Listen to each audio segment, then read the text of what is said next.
Okay, let's go.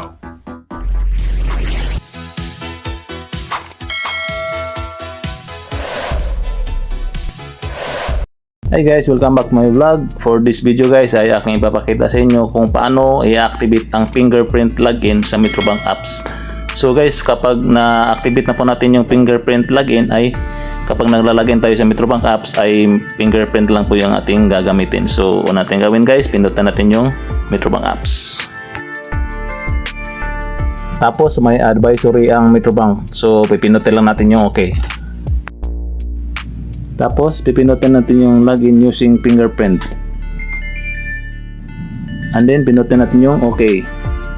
And then fingerprint registration. So lagay natin yung ating username at saka yung ating password. Tapos pindutin natin yung proceed.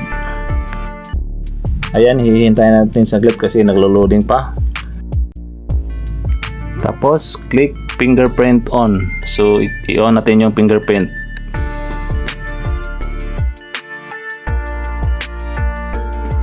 And then if you continue, all biometrics registered from other device will be disabled. So pindutin natin yung okay.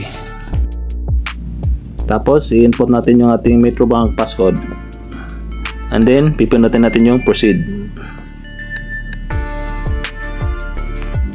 Tapos may mag-a-appear na message na you have successfully changed your login settings. Pagkatapos, pindutin natin yung arrow sa taas to exit. So, makakatanggap rin tayo ng confirmation text at saka confirmation email na nagsasabing ina-activate natin yung ating fingerprint sa Metrobank apps. So, ganyan lang po kadali mag-activate ng fingerprint sa Metrobank apps. See you on my next video and God bless.